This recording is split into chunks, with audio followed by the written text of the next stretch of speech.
ایک ایک کتاب کو نکالتے جا رہے ہیں، یا علی کہہ کے ہاتھ مارتے جا رہے ہیں، گرد نکلتی جا رہی ہے۔ ایک مرتبہ مولانا روم حیران و پریشان ہو گئے، حیران و پریشان ہونے کے بعد کہا ما ھذا، یہ کیا ہے؟ شمس تبریز نے کہا یہ تمہاری سمجھ میں آنے والا نہیں۔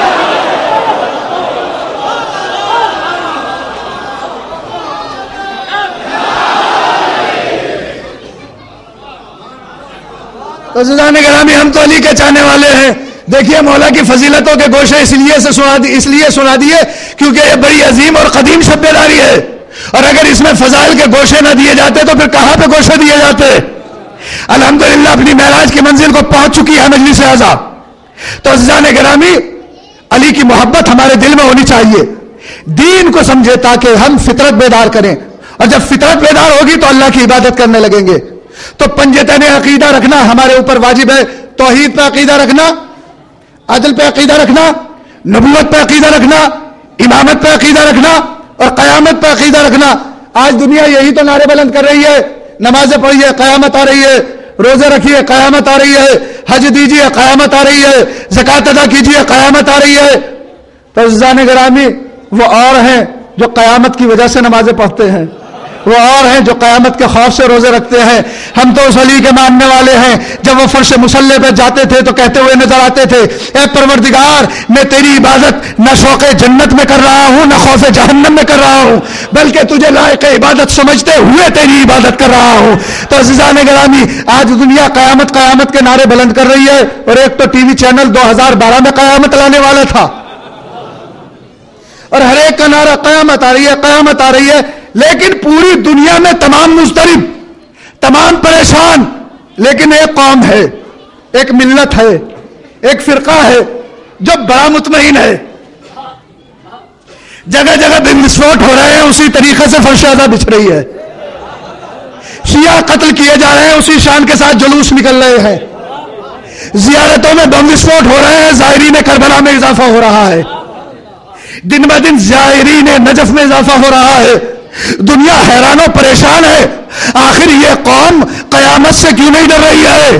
تو جب ہمارے علماء کی خدمت میں آئی، آنے کے بعد پوچھنے لگے آپ کی قوم ڈرتی کیوں نہیں قیامت سے؟ تو ہمارے علماء نے مسکرا کے جواب دیا اس لیے کہ اس قوم کے بچے بچے کو معلوم ہے کہ ہمارے یہاں پر امامت پہلے آئے گی قیامت۔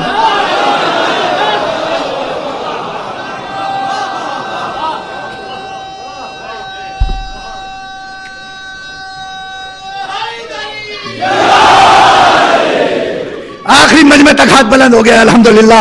تو عزیزان گرامی، امامت پہلے آئے گی، قیامت بعد میں آئے گی۔ ہمیں ڈرایا جا رہا ہے قیامت سے، ہمیں ڈرایا جا رہا ہے موت سے۔ عزیزان گرامی، علی کے چاہنے والے موت قیامت ویامت سے نہیں ڈرتے، اس لیے کہ عزیزان گرامی، در اہل بیت پر جب موت آتی ہے تو وہ ہلاکت بن کے نہیں آتی، شہادت بن کے آتی ہے، ہلاکت بن کے نہیں آتی، شہادت بن کے آتی ہے۔ اور ایک ہمیں یہ بھی زوم ہو گیا ہے کہ ہم عزاداری کی حفاظت کر رہے ہیں، ہم جلوسوں کی حفاظت کر رہے ہیں، یہ ہماری خام خیالی ہے عزیزان گرامی۔ ہم عزاداری کی حفاظت نہیں کر رہے ہیں، عزاداری ہماری حفاظت کر رہی ہے۔ اس کی حفاظت تو وہ کر رہا ہے جو پردہ غیب میں بیٹھا ہوا ہے۔ باواز بلند صلوات ارشاد فرمائے نا۔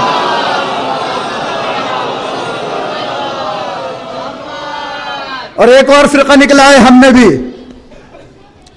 جو نماز کو عزاداری سے ٹکرا رہا ہے، عزاداری کو نماز سے ٹکرا رہا ہے۔ دیکھیے، مقابلہ وہاں پہ ہوتا ہے جہاں پر حق اور باطل ہو، نور اور ظلمت میں مقابلہ ہوگا، نور سے نور کا مقابلہ نہیں ہوگا۔ عزیزان گرامی، نہ عزاداری کو نماز سے ٹکرائیے، نہ نماز کو عزاداری سے ٹکرائیے، اس لیے کہ نماز ایک پھول ہے، اس کی خوشبو کا نام عزاداری ہے۔ نماز ایک جسم ہے، اس میں دوڑتا ہوا لہو عزاداری ہے۔ نماز ایک دل ہے، اس کی دھڑکن کا نام عزاداری ہے۔ یہ عزاداری بھی اپنی جگہ ہے، نماز کی منزلت اپنی جگہ ہے۔ نماز پڑھیے، روزے رکھیے، حج کیجیے، خمس کی ادائیگی کیجیے، لیکن عزاداری کو نہ نماز کے مقابلے میں لائیے، نہ نماز کو عزاداری کے مقابلے میں لائیے۔ اس لیے کہ مخالف چاہتا ہی ہے کہ اگر یہ عزاداری کو مقابلے میں لائیں گے تو ایک چیز ہاتھ سے نکل جائے گی، یا نماز نکلے گی یا پھر عزاداری نکل جائے گی، لیکن یہ پتہ نہیں کہ عزاداری بھی اسی گھر کی ہے، نماز بھی اسی گھر کی ہے. عزاداری نماز